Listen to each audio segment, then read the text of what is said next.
They told you awakening would feel like freedom, like love, like light. But they never told you about the silence, the emptiness, the unraveling of everything you believed was real.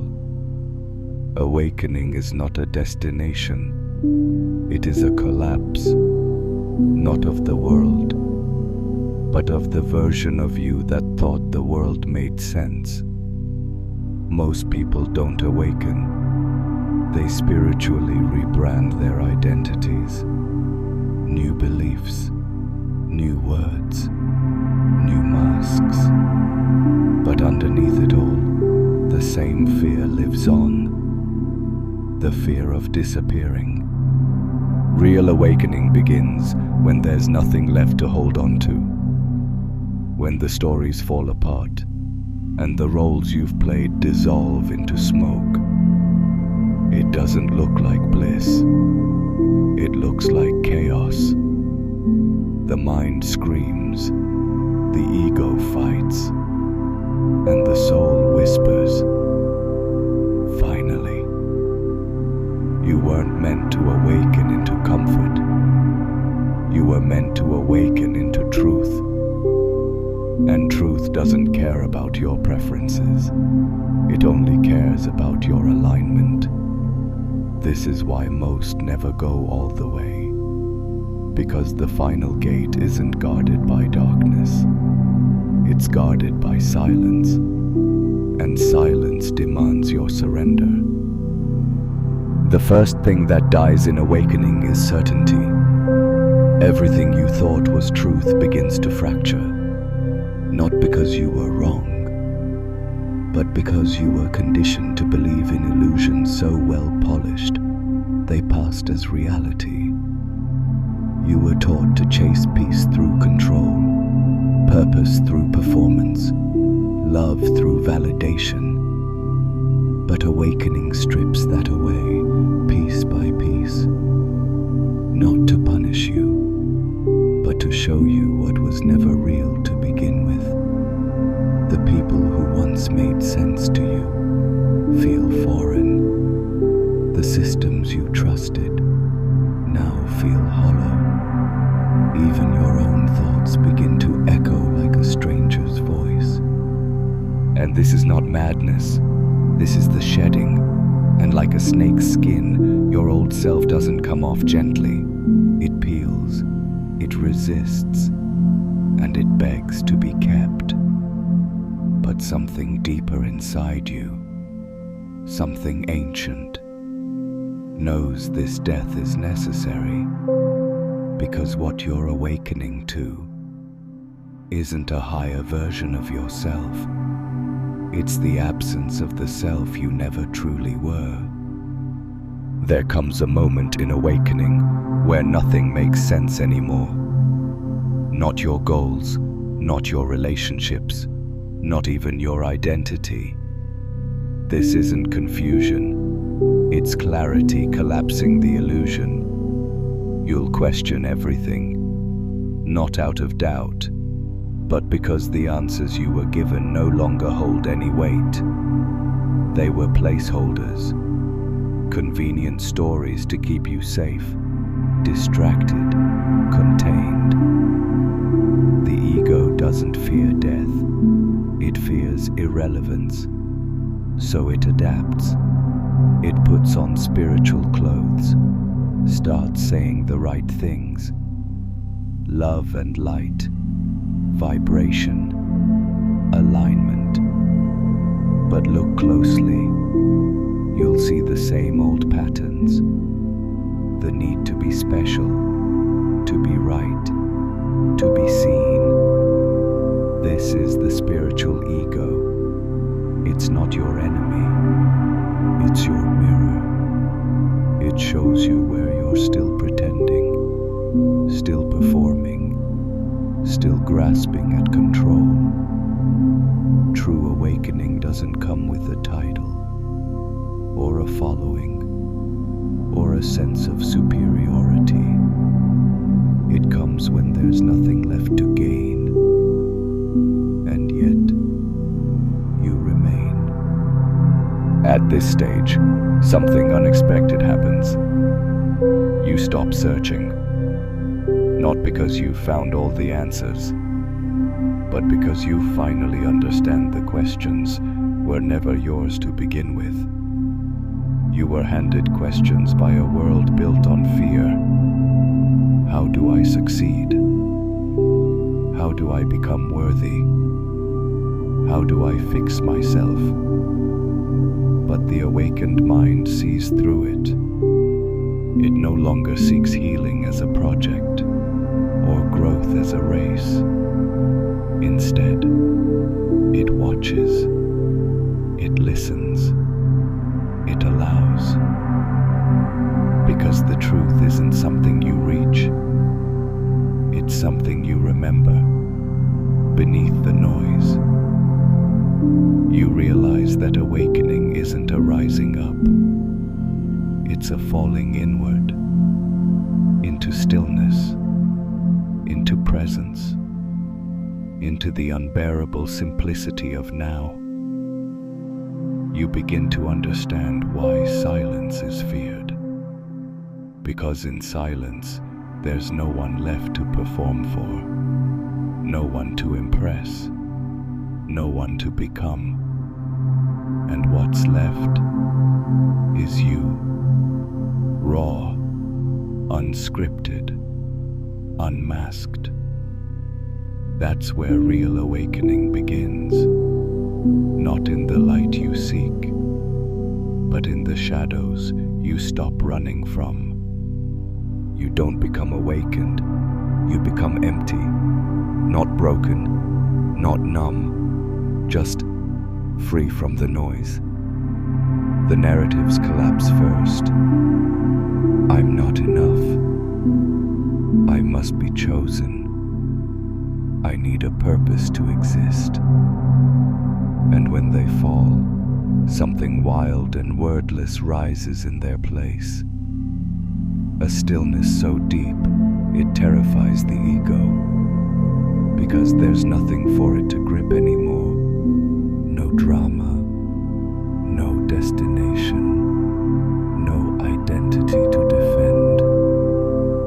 And without that, the ego loses its throne. It stops being the narrator.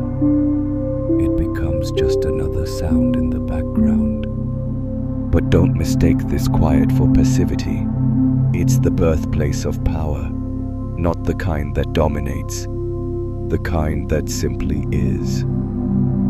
Power without agenda, presence without posture.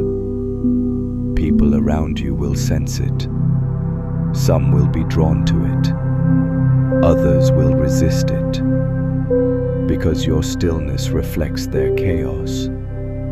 Your emptiness exposes their attachments. But you won't need to convince anyone.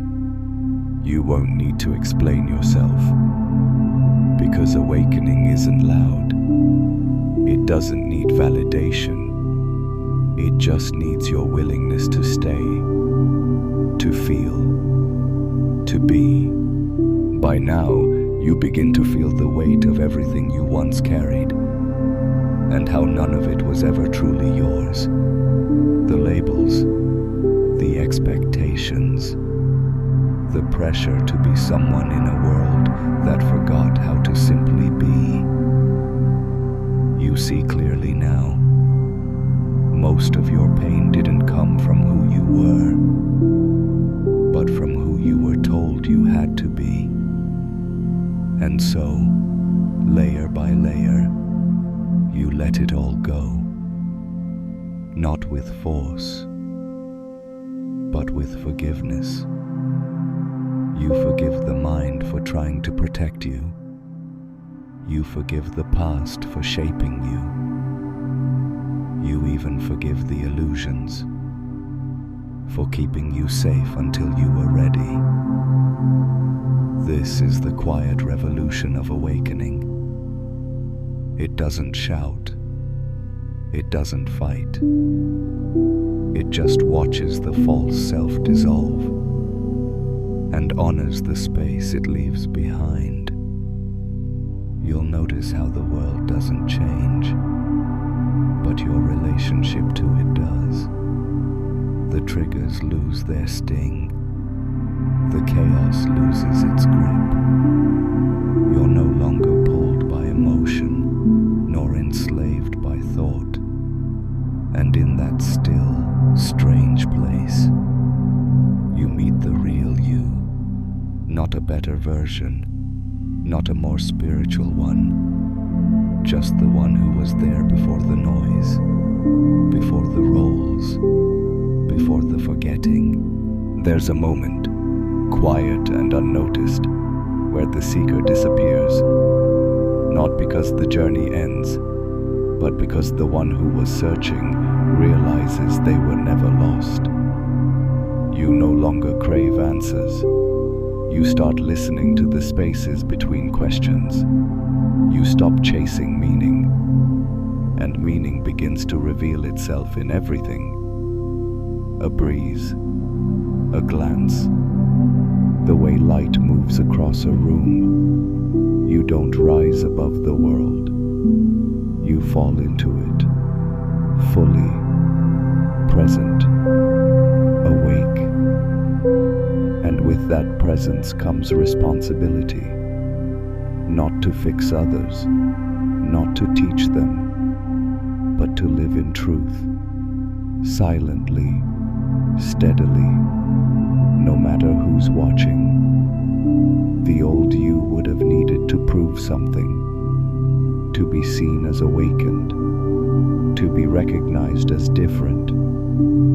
But now, none of that matters. You don't wear awakening as a badge. You carry it as a breath, as a way of being no one notices, until they feel something shift in your silence. This is the real power of truth. It doesn't announce itself. It doesn't argue. It simply remains. You begin to realize awakening isn't an achievement. It's a remembering of what was always here, quietly waiting beneath the noise. And with that remembering comes a kind of grief. Not sadness in the traditional sense, but a soft mourning for everything you thought you needed to be. You grieve the chase. You grieve the masks. You grieve the years spent asleep, even though the dream felt so real. But that grief is sacred, because it clears space. It humbles you. It teaches you that letting go isn't loss. It's liberation. And in that space, something else arrives. Not enlightenment, not bliss, but intimacy. Intimacy with the moment, with yourself, with the still, wordless essence that has never left you.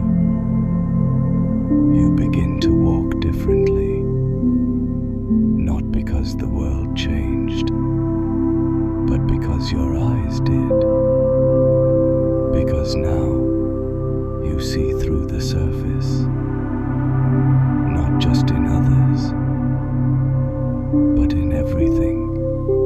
And now there's nothing left to become, no more roles to play, no more layers to shed, just presence, just breath, just the simplicity of being.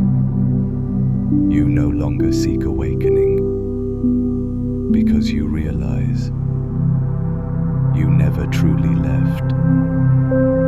The truth was never hidden. It was just buried beneath your need for meaning, your chase for progress, your fear of stillness.